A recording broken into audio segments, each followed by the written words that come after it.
Hello, idam zeliam, happy Sabbath. Yung lamay guay. Tuni lesson tumna ikum zeling I mani nom hangai. Lesson tumna atulwa bang geniam chile. The back mang kamina the back story. The prologue China. Kaya pen tang tu asaw pi khat omina. To pen a back story hiding ina. Hang the prologue chi pen tumai sat ai kele tom kai ma na chi hi e. Tuai lesson pen lesson tum na ding hi mo. Tu sao pi hinapin tom chika yukup jiao ling chi hi e tua taka ikum ni na ilesanin bang nuam hiam tu ka sunga nanangai sako lim takin ong kikum sungnin lim to mo ikam nga enlehang akipat chilin thu a om hi thu in pasian ta om khom hi thu in pasian a hi za ko zo hang alian khat aneu khat bang again nuam ai tamo akipat chilin thu om in pasian ta om khom in thu in pasian hi chi aive tomana hi thu ichi pen bang a kikum suk nia akipat chilin thu om aina akipat mai in zong om hin aina thu pen pasian ta om khom aina thu pen pasian hi achina la xiang thou in tua le abana ele hang mo zone thu ai ve tua isim no pe khan I hana zo hang in to pa ji su tang thu ma te ma ku luk te dan in gen lo in mo Hana incarnation of Jesus chi pen akamala hoi sa kai te mang kama ka koi ai ve incarnation chi changa ming hi na pasian pana ming ong hi na incarnation in ani na a pre-existent chin mang kama de lo se ma ka ve e kamin zong om khol amain om hin chi nai ve amain pre-existent ama ana om hin hi wa mo thum na thu to thu pen lina a yang sak pa hi ai ve hin to pa Yesu thu gen hiang o romana na en le chin mo hi John gospel atom kai na en le hang Yesu pen za pasian ya za min hi chi ai ve zon gen nop deu mo hilei tung khomel sunga khwa hong wak sak to pa Yesu to khwa pen mi por hatein nial u chi changa a khwa pen to pa Yesu lim zong ke mai le tung khwa ka hi chi ai ve to pen mi tam pi tak nialin por hatein sang u hi to khowang pen tu lai takin zong leitunga tang la hi nanga khana Giêsu to kopin khowa na tang sak ma hiam chi mo Sunday nia pen pasian tak hi na sinding hanga Monday nia pen mi hing tak na hi na sinding hanga Tuesday ni chiang in mo ama bol hat amin lo bol hat chi sinding hanga Thursday ni chiang in ama min than na sinding hiang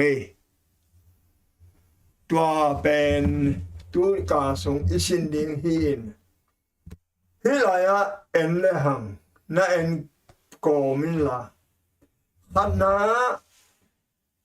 do hangin again no pa to pa Giêsu pen hile tunga ngom lain pasian hi na za nei min hi na za nei to te to pa Giêsu te khowa nga hi chi ma nanga sun hiam na thukim hiam lo ki te sang Christian te amu na tang zai zo na sana elle chin agama pasian thum masan minam te le amu nunung minam te kibang ke mo atang between Israel mi te zong pasian namdang te in do hop sama Hat beka hang zo thailo achin ichidia to bang mai na koi gam ikol gama kwan Christian mumasa amumasa te ki phalo ahwa kwan mumasa ayin kona kwan mumasa ki phalo hi to ben to pa Giêsu khowa hi chi aina in khowa hi na ama te pen khowa nga hi khowa to ton khom ai ve Sunday nia pai le hang mo Sunday nia pen Giêsu pasian tak hi chi na thu ai ve isin ding mo in Giêsu pasian tak ahi na suit le hang ilai mo na nin la PowerPoint pan po hat akitel lo ki chatina akipat chilin thu kam nga pen genin to pen to pa Giêsu hi in zo men khat aneu khat pan suwa zon in Giêsu pen puli in pula hi Hana akipat hian na nei lo hi chi ani na pa to kibang hi athum na ama pasian hi alina ama in piang tom saki bol tom hi piang saki Giêsu nanga ding in bang hiam kia ding in bang hiam thu pi mo ama pasian to khom bek ahia ai gele ama pasian tak ahiam hilaya la chan tho thak pen Greek to kia tina la chan tho lui pen Hebrew to kia tina original Greek pana lim takin sitel hilang chi mo hilaya verb. The verb was with a Greek line mala hiadana kiat long simte kang egwai. In ahiana pen pasian. Hina.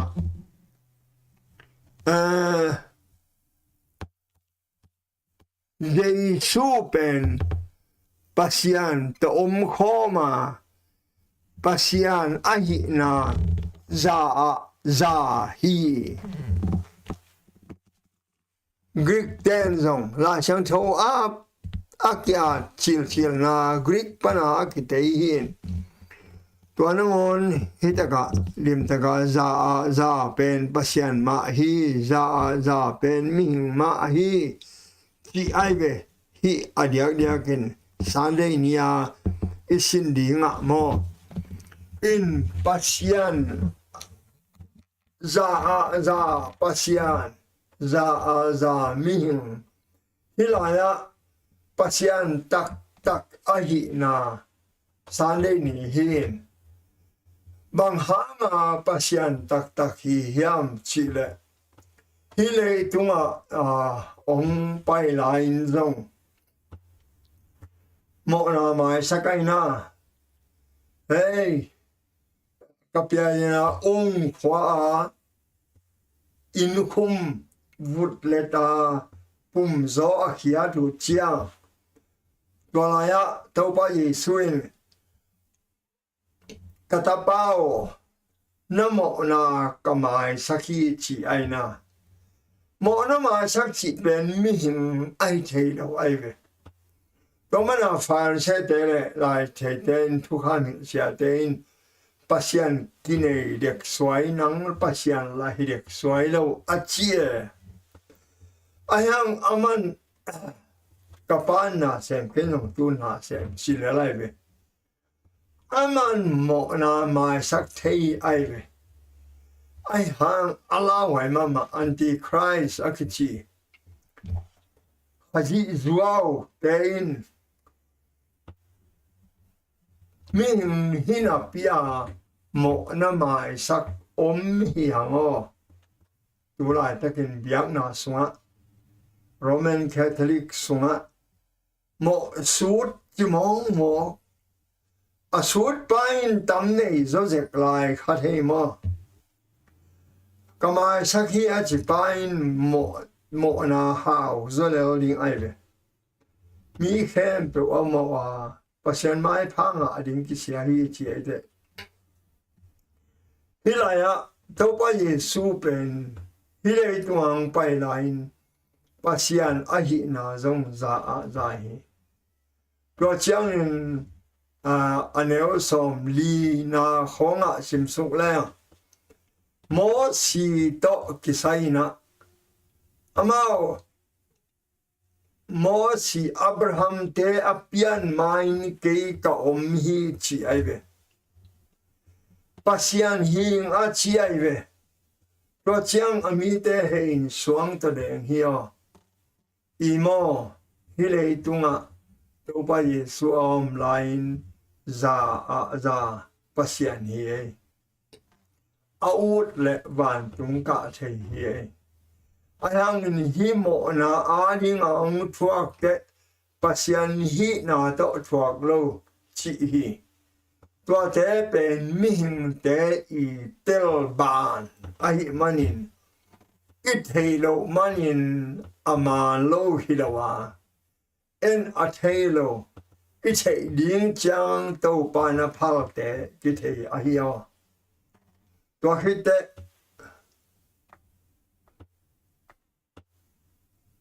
mande ni enyo mande ni ben Jesu min hong swak ta mande nya pen Jesu pen za min hi chi ave nana endi wo le pa wo po hi lim soin mo tuin mi bang in hong nung ta e te la ka hong om hi aneo som le lia hu chi pen Greek ten mo ya bang a hat wai be a thei khangin a to bang na le eno la Greek line ya bang hiya jot jonin atom la kina word chin mang kamin kamal hu chin hong gen hi Jesu pen thu hi tua hi le thu achi bang hi hiam bang again na a pian chỉ là năng khả năng nếu khả sung á cầm mal mà sắp bền bền in akipat chilin pasyanin van tung le lei tung piang sakhi chin pasyanin bang chibol hiam chile thu to bol hin piang chile le khale neu thum pan gu kamo la sang thâu thakin bang chi bang kip sak gen be la sang thâu thakin zong lim taka alui be kilawina achaka zong lim taka gen be do ngalian khare neu thuma akipat chilin thuom hi thuin pasyan tom khom hi thuin pasyan ahi hi tua thu lo na thu to na khen pe ki piang saka aki piang sak na khen pe te la ka thu lo a ki piang sak na khat bek om lo hi chi ai ve to chang ka lo te alian khat aneu som le gu ka sim leng mo van tung le tung a akimu thei lo kum pi to khom te a hiya uk na te a hiya zalian na le thuni na te a hi zongin tua tapa tung to nin akipiang sak a hi na khem pewin ama tung to le ama adi in akipiang sak hi na khem pew a main ama sunga na khem pew hi ama in pumpi po pilu tanga hi ama na khen pewa alian pen ahi na di in akipan na le abul ahia misdela panin atho ki ma sa pen ahi bangyam chi de pasenin ama akichin na khen pe tapa sunga ding de ya tapa tung to nin le tung le van tung na khen pe ama to akilem ki ding ade hi tuai manin ama singlam te tung pana hong luang kia asisan tung to nin na khem pe to kilem na bo zo hi kalo te sunga agena to pa ji supen na khem pe bol pa hi chi ma en to khite he bialian khat aneu ni a bang nagen hiam chi le mo he bia alian khat aneu ni a sim le hang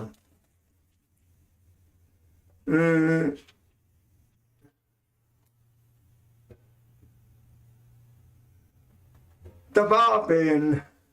na khem pe alo ding a se sa ya van le dong tapa tung ton mai abol a hi chi ai ve in he bia sung hitale kalo te sung hitale lim takin nagen hi to manin hitaka la chang tho lui sunga biang sak pa pasianina no to ka teng khom nuam hi chi ai ve pa khena len som ni nga ne gya ta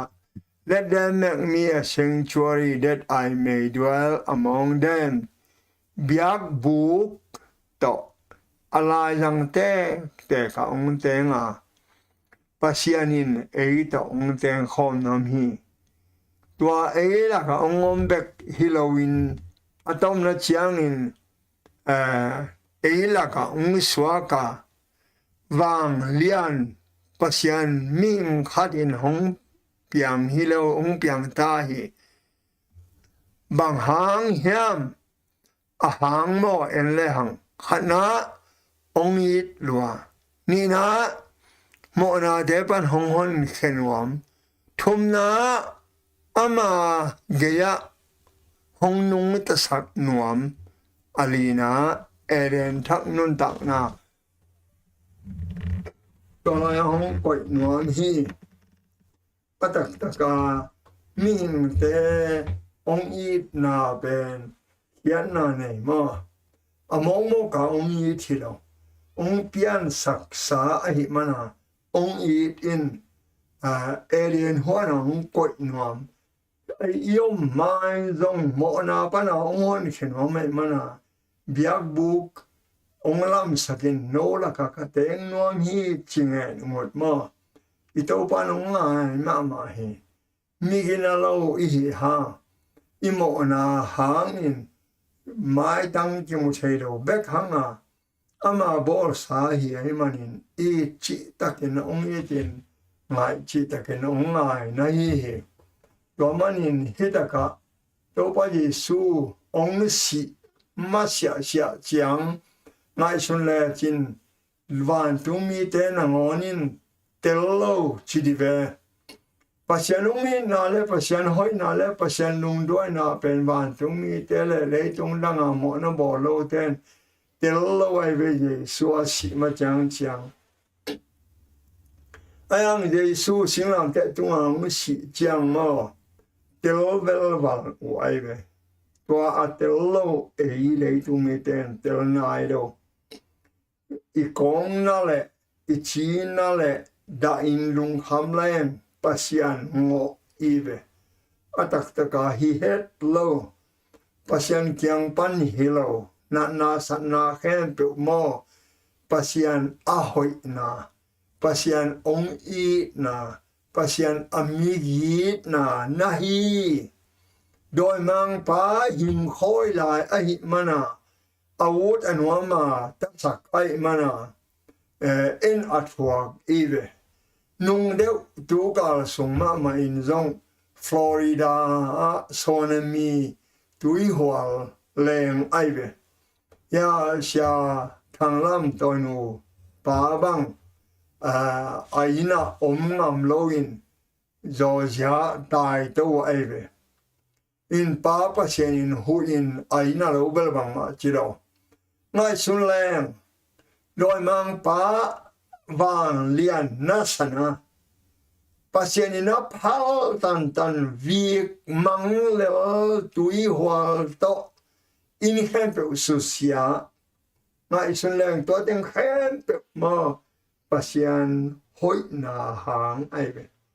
nang le kein itel lo hang in van tung mi tele van tung a mo na bol no lo ten sing lam te hit te bel tel sit set u ai ve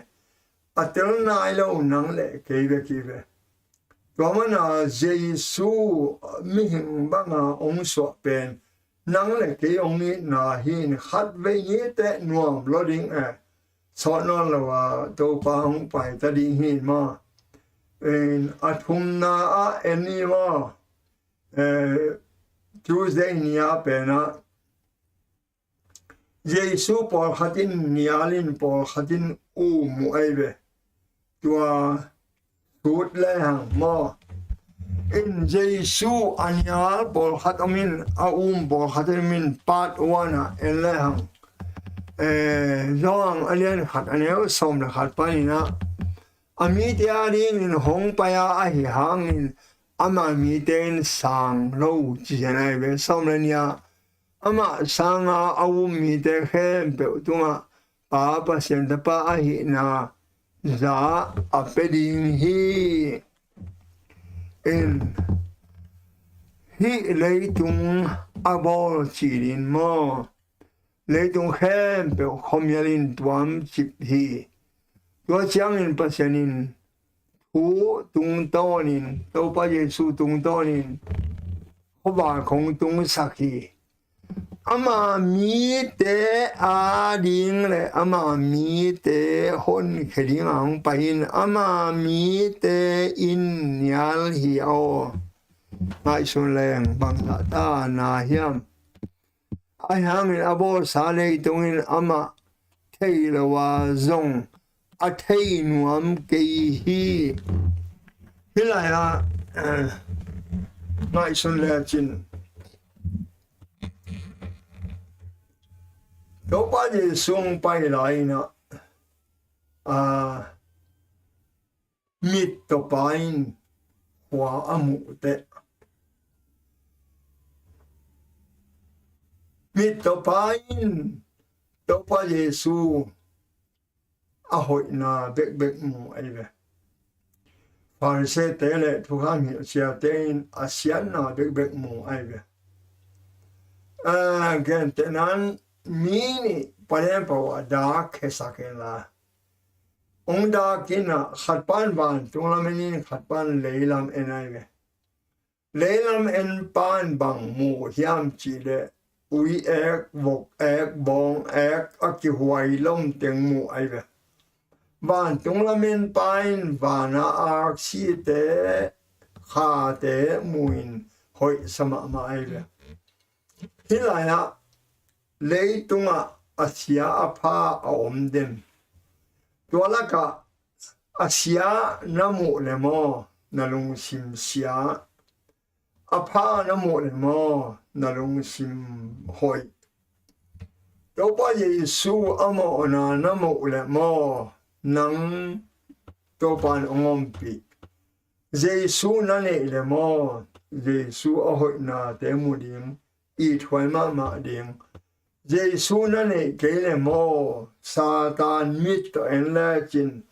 na a hi na khen to na mít dong ding hi a to man in hilaya Giêsu a sang Paul na hiam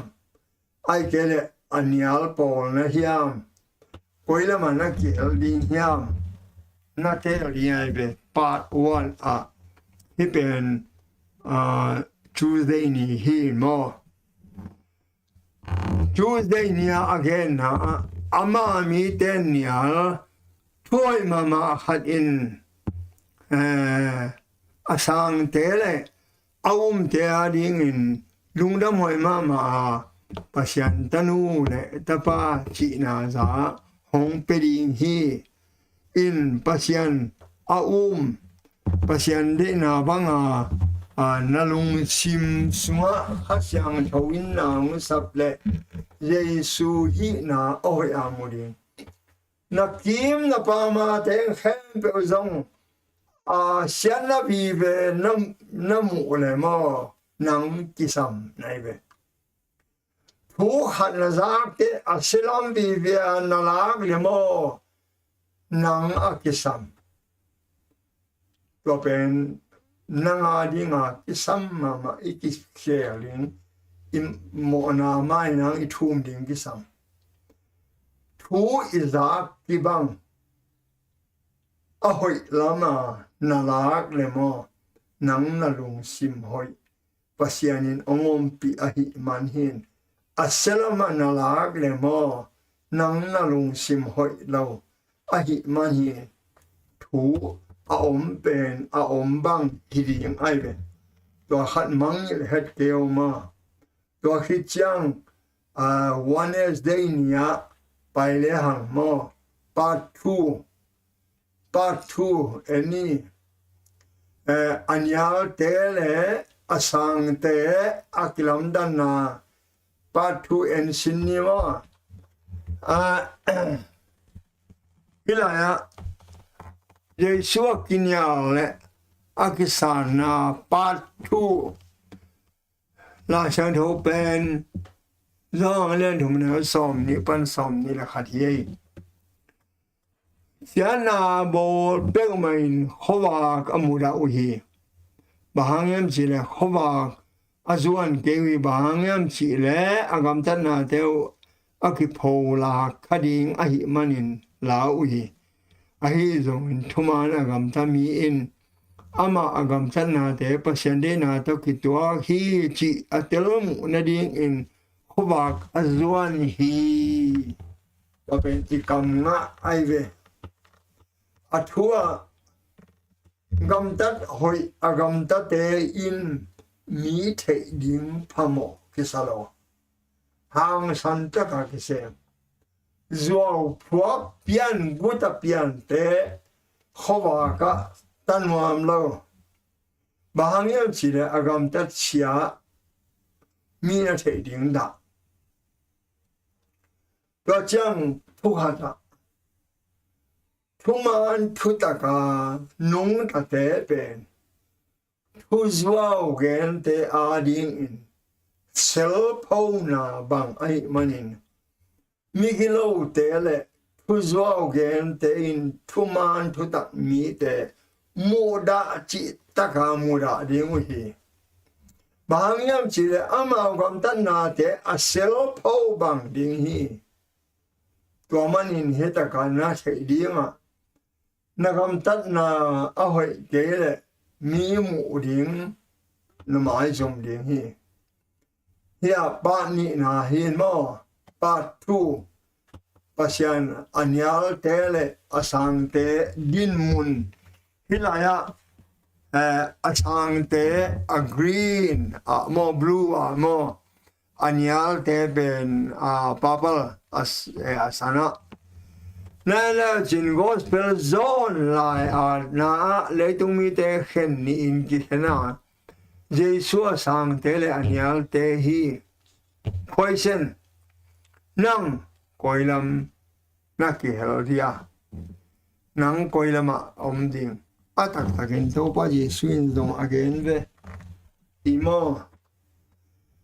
ma te som le thumai na ong kai khop pi lo te a the thang hi chi xiao ai me ấy đó cái khó khom lo te i ga li chi hi a tun mi tam pi takin hi po la hi lo hi po zong man ke hi lam zong dikin tuan ke tua chang in ke alaya a chi om hia tua demo sorry đâu bao giờ xuyên ấy ông cái hộp bị kế lệ a chạy thang hi chỉ để lại mẹ ấy đâu khi bỏ kế lệ ý gà hi chiếc mà hôn in hi lam là hi đâu chỉ bằng lâu hi thua lâu lim hi sorry tua bằng ngại xuân tâm mà cái nẻo line cái bộ đâu in dòng cái 7 day là duy dô lâu đều BM thế là thu hi lâu cái út bằng Paul pi zu pi chỉ mà tua đan lâu hi Giêsu hi cái lệ đồ ya kỳ liên hi nắng lệ nắng qua mà Paul là kỳ lâu nó chỉ hàng mò đồ ya na hi cái lệ pasiana na hi rồi nó chạy mà đến cái sang chiếc mà hun in hi là hội lâu đều cái anh à cái bỏ lâu điện hi lam là bỏ lâu điện nhiều thà điện chiếc cái nó và bằng mi tê mò rồi mang phá bỏ tắm gió hít mà hi pasiana to bằng lâu pasiana bel chitaka bel hijiao đau lâu lung him lâu đâu bao giờ xua lung kim to ben đâu ba hi hila lung kim lâu hila man sakin lâu cái alaya sorry do ya na hi ji ge lam ki tang li no mang yo ke yo mi khen to ya rồi các te en le hang compromise chỉ bằng lâu sang te na sang hi jiao anial te na anial hi jiao sang te bằng chỉ thu khen na thuộc lâu anial te bằng chỉ ding thu khen na thuộc lim ding đàn thuộc lim ding sang te bằng chỉ hoa các gầm tàu là hoài lâu cái xuân hoài lâu thì khoan lâu anh nhớ thế bằng chi hoa mùa đã pasian to ba Yesu sang thế bằng chi pasianin do pi đi nghe anh nhớ thế bằng chi amau xếp xa lâu in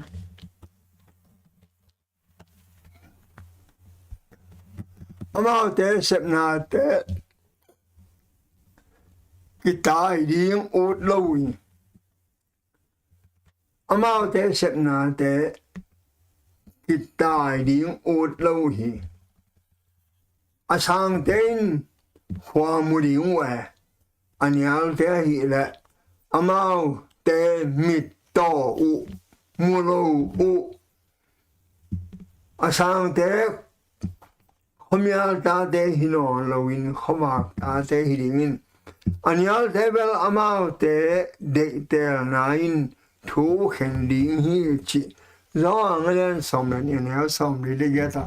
hi en le hang ki kum sin ni amau te de te nain thu khen ding hi to pain de te na hong pia hi o to na de te na pen nam koi la ma zang gồm na nga cái là dòng pasian dan hi lâu hi o nang tel hi o là tel xem na na hi na sana pasian ông na sẽ lo in de tel na be kong pe sia na u le hilam nang thu tu no hi te ông ki force lo in nang thu to pasian nia thei do thei te nang thu ba man he na tu na zong nang le te to tung na hio pasian in hong pia hi lo hio ba man hi ta ka ile sena ama te de te na in thu khen di hi chi ma atom na Thursday ni ki kom nia na no ma Giêsu min than na ding PowerPoint green chiang lim so nom lo ma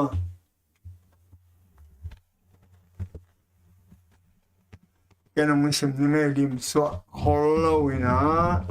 Giêsu min than na ding chi thu lo hin do long so lo ma kyang pan hong pai pa to pa Giêsu cái nom hi min than na ne ta pa ama min than na imu hi he pinale thuman thu tak to adim hi in Giêsu min than na ichi banga hilaya thum omai be Giêsu min than na mo hat na ban tunga hana ni na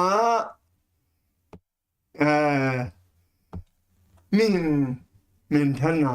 hana apa ta khom laya min thana te le van aka to hit chianga anga min thana te wa pen amin thana hat to pa Yesu ni na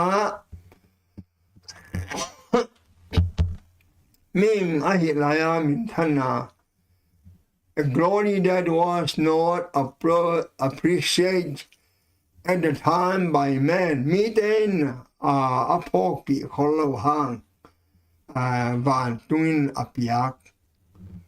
Atumna pen singlam te min thana hin singlam te tunga gwalzo na in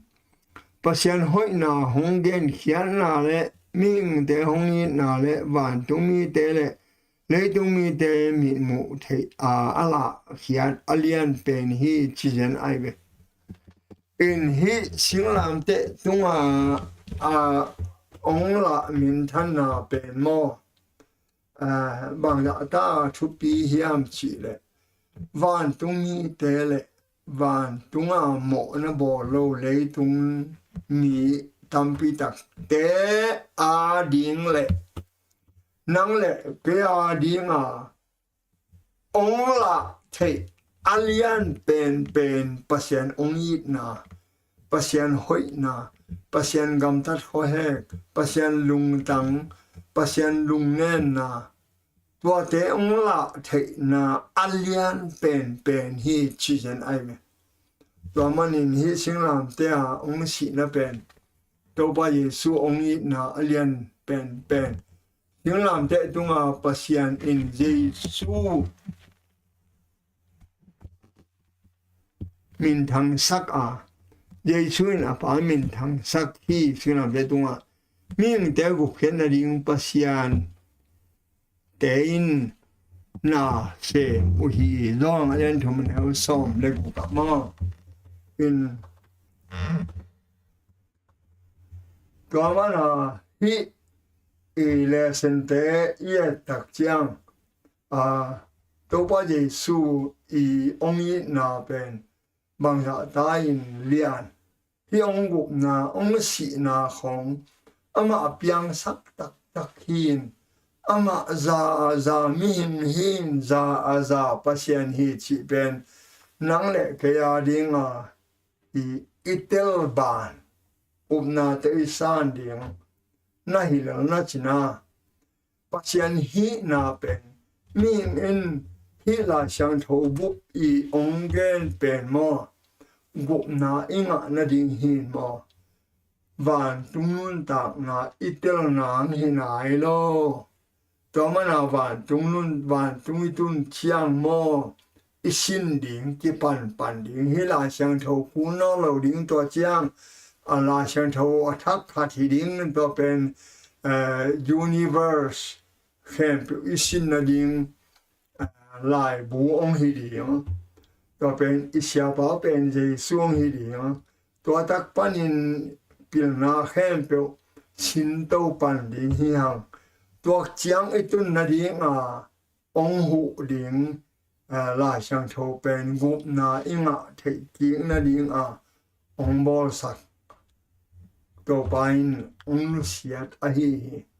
ลุงน้ำมาเอกไว้โนซงนั่นหอมเช้าลาปัสยันทุพังเปียเฮลามาสัมปชังกิมุนี